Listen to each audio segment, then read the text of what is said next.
జాతీయ చేనేత దినోత్సవం సందర్భంగా రాష్ట్ర ప్రభుత్వం నేడు నూతన పథకాన్ని అమలు చేయనుంది. ఆంధ్రప్రదేశ్ అంతటా ఉన్న నేతన్నల ఖాతాల్లో 25,000 జమ చేయనున్నారు. బాపట్ల జిల్లా చీరాలలో జరిగే కార్యక్రమంలో సీఎం చంద్రబాబు నాయుడు ఈ నిధులను విడుదల చేయనున్నారు.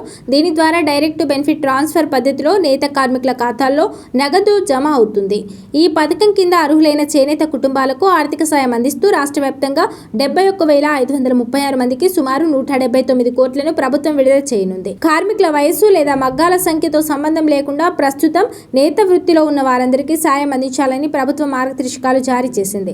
ఒక కుటుంబానికి ఏడాదికి ఒకసారి మాత్రమే ఈ లబ్ధి వర్తిస్తుంది. కుటుంబంలో మొగ్గం వాడుతున్న వ్యక్తి ఎవరైనా సరే ఆ కుటుంబ పెద్దకు సాయం అందుతుంది.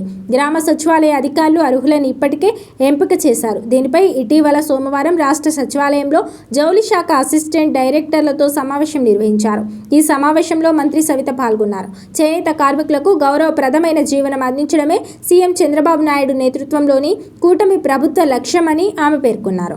అంతేకాకుండా 50 ఏళ్లు నిండిన నేతన్నలకు ఎన్టీఆర్ భరోసా పెన్షన్లు కూడా అందజేస్తున్నామని ఆమె తెలిపారు. రాష్ట్ర వ్యాప్తంగా అర్హులైన ప్రతి నేతకు ఈ పథకం వర్తించేలా ఆగస్టు 5వ తేదీ సాయంత్రం 5 గంటల వరకు దరఖాస్తుల స్వీకరణ చేపట్టారు.